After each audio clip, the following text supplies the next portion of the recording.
ಏನು ಬೀದರ್ ಕೆಡಿಪಿ ಸಭೆಯಲ್ಲಿ ಎಂಎಲ್ಎ ಮತ್ತು ಎಂಎಲ್ಸಿ ನಡುವೆ ದೊಡ್ಡ ಮಟ್ಟದ ಗಲಾಟೆನೇ ನಡೆದು ಹೋಗಿದೆ. ಬೀದರ್ನ ಹುಮ್ನಾಬಾದ್ ತಾಲೂಕಿನಾದ್ಯಂತ ನಿಷೇಧಾಜ್ಞೆ ಜಾರಿಯಾಗಿದೆ. ಬೀದರ್ ಕೆಡಿಪಿ ಸಭೆಯಲ್ಲಿ ಎಂಎಲ್ಎ ಮತ್ತು ಎಂಎಲ್ಸಿ ನಡುವೆ ಆಗಿರುವಂತಹ ಗಲಾಟೆ. ಬೀದರ್ನ ಹುಮ್ನಾಬಾದ್ ತಾಲೂಕಿನಾದ್ಯಂತ ನಿಷೇಧಾಜ್ಞೆ ಜಾರಿಯಾಗಿದೆ. ಅಹಿತಕರ ಘಟನೆ ನಡೆಯದಂತೆ 144 ಸೆಕ್ಷನ್ ಜಾರಿಯಾಗಿದೆ. ಖಾಕಿ ಕಟ್ಟೆಚ್ಚರವನ್ನ ವಹಿಸಿದೆ. ಶಾಸಕರ ಗಲಾಟೆ ಹಿನ್ನೆಲೆ ಮುನ್ನೆಚ್ಚರಿಕೆಯಾಗಿ ಎಂಎಲ್ಎ ಮತ್ತು ಎಂಎಲ್ಸಿ ಮನೆಗಳಿಗೆ ಪೊಲೀಸರು ಭದ್ರತೆಯನ್ನ ಒದಗಿಸಿದ್ದಾರೆ. ಬೀದರ್ ಕೆಡಿಪಿ ಸಭೆಯಲ್ಲಿ ಎಂಎಲ್ಎ ಮತ್ತು ಎಂಎಲ್ಸಿ ನಡುವೆ ಆಗಿರುವಂತಹ ಗಲಾಟೆ ಹಂಗಾಗಿನೇ ಇಡೀ ಹುಮ್ನಾಬಾದ್ ತಾಲೂಕಿನಾದ್ಯಂತ ನಿಷೇಧಾಜ್ಞೆ ಜಾರಿ ಮಾಡಲಾಗಿದೆ. ಯಾರು ಕೂಡ ಗುಂಪು ಕಟ್ಟಿಕೊಂಡು ಓಡಾಡೋ ಹಾಗಿಲ್ಲ.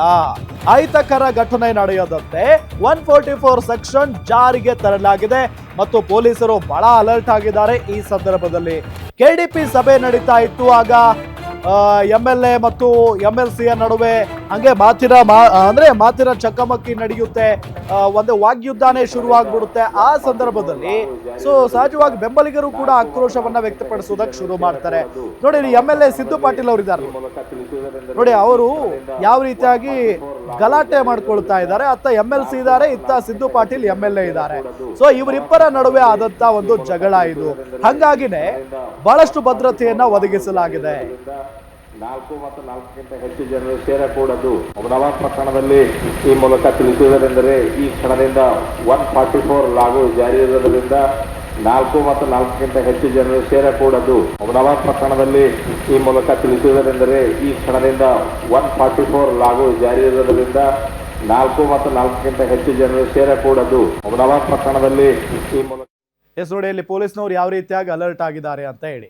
ಓ ಮೈ ಗಾಡ್, ನೋಡಿ ಅಲ್ಲಿ ದೃಶ್ಯದಲ್ಲಿ ನಾವು ತೋರಿಸ್ತಾ ಇದ್ದೀವಿ. ಸಿದ್ದು ಪಾಟೀಲ್ ಅವರನ್ನ ಸಮಾಧಾನ ಪಡಿಸ್ತಾ ಇರೋದು ಈಶ್ವರ್ ಖಂಡ್ರೆ ಅವರು. ಈಶ್ವರ್ ಖಂಡ್ರೆ ಕೂಡ ಇದ್ದಾರೆ ಸಚಿವರ ಎದುರಲ್ಲೇ ಎಂಎಲ್ಎ ಮತ್ತು ಎಂಎಲ್ಸಿ ಕಿತ್ತಾಡ್ಕೊಂಡಿದ್ದಾರೆ.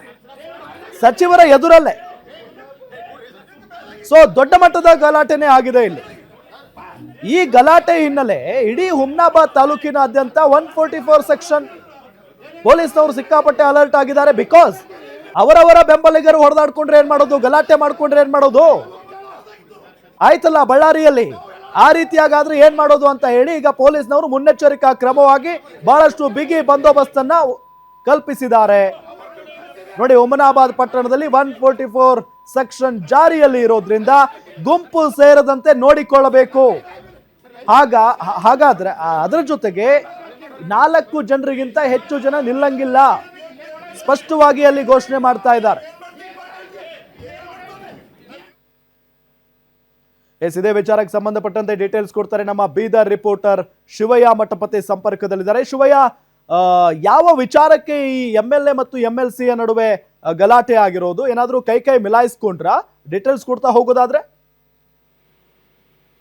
ಹೌದು ರಾಮ್, ಖಂಡಿತವಾಗಿಯೂ ಇಂದು ಏನು ಬೀದರ್ನ ಕೆಡಿಪಿ ಸಭೆಯಲ್ಲಿ ಜಿಲ್ಲಾ ಉಸ್ತುವಾರಿ ಸಚಿವ ಈಶ್ವರ್ ಖಂಡ್ರೆ ಅವರ ಅಧ್ಯಕ್ಷತೆಯಲ್ಲಿ ನಡೆದ ಕೆಡಿಪಿ ಸಭೆಯಲ್ಲಿ ಬಿಜೆಪಿ ಶಾಸಕ ಸಿದ್ದು ಪಾಟೀಲ್ ಮತ್ತು ಕಾಂಗ್ರೆಸ್ನ ಎಂಎಲ್ಸಿ ಭೀಮರಾವ್ ಪಾಟೀಲ್ ಅವರು ಒಂದು ಲೇಔಟ್ ವಿಚಾರಕ್ಕೆ ಸಂಬಂಧಪಟ್ಟಂತೆ ಏನೋ ವಿಷಯ ಪ್ರಸ್ತಾಪ ಮಾಡ್ತಾರೆ. ಅಲ್ಲಿ ಇಲ್ಲಿಗಲ್ ಆಗಿ ಲೇಔಟ್ ಅನ್ನ ಇದು ಕೆಲಸ ಮಾಡ್ಲಿಕ್ಕೆ ಸಪೋರ್ಟ್ ಮಾಡ್ತಾ ಇದ್ದಾರೆ ಭೀಮರಾವ್ ಪಾಟೀಲ್ರು ಅನ್ನೋ ಒಂದು ಏನು ವಿಷಯ ಬಂದಾಗ ಆ ವೇಳೆ ಏನು ಗಲಾಟೆ ಪ್ರಾರಂಭವಾಗುತ್ತೆ. ಪ್ರಾರಂಭದಲ್ಲಿ ಮಾತಿಗೆ ಮಾತು ಬೆಳೆದಿ ಮಾತಿನ ಚಕಮಕಿ ನಡೆಯುತ್ತೆ. ಅದಾದ ಬಳಿಕ ಭೀಮರಾವ್ ಪಾಟೀಲ್ ಮತ್ತು ಅವರ ಸಹೋದರ ಚಂದ್ರಶೇಖರ್ ಪಾಟೀಲ್ ಅವರು ಕೂಡ ಕಾಂಗ್ರೆಸ್ನ ಎಂಎಲ್ಸಿ ಅವರು ಕೂಡ ಬಿಜೆಪಿಯ ಶಾಸಕ ಸಿದ್ದು ಪಾಟೀಲ್ ಅವರ ಮೇಲೆ ಹಲ್ಲೆ ಮಾಡ್ಲಿಕ್ಕೆ ಪ್ರಯತ್ನವನ್ನ ಮಾಡ್ತಾರೆ. ಇದಾದ ಬಳಿಕ ಅಲ್ಲಿ ಏನು ಸ್ಥಳದಲ್ಲಿರುವಂತಹ ಜಿಲ್ಲಾ ಪೊಲೀಸ್ ವರಿಷ್ಠಾಧಿಕಾರಿ ಪ್ರದೀಪ್ ಗುಂಡಿಯಾ ಆಗಿರ್ಬೋದು, ಮತ್ತೆ ಅಲ್ಲಿನ PSI ಮತ್ತು ಜಿಲ್ಲಾ ಉಸ್ತುವಾರಿ ಸಚಿವ ಈಶ್ವರ್ ಖಂಡ್ರೆ ಅವರು ಅವರನ್ನ ತಿಳಿ ಹೇಳುವ ಕೆಲಸವನ್ನ ಮಾಡಿದ ಬಳಿಕ ಈಗ ಏನು ಭೀಮರಾವ್ ಪಾಟೀಲ್ ಅವರು ಹುಮ್ನಾಬಾದ್ ಪಟ್ಟಣಕ್ಕೆ ಬಂದಿದ್ದಾರೆ. ಈಗ ಹುಮ್ನಾಬಾದ್ ಪಟ್ಟಣದಲ್ಲಿ ಸಾಕಷ್ಟು ಒಂದು ಬಿಗುವಿನ ವಾತಾವರಣ ಇದೆ. ಹೀಗಾಗಿ ಏನು ಬಿಜೆಪಿ ಶಾಸಕ ಸಿದ್ದು ಪಾಟೀಲ್ ಅವರ ಮನೆ ಮತ್ತು ಭೀಮರಾವ್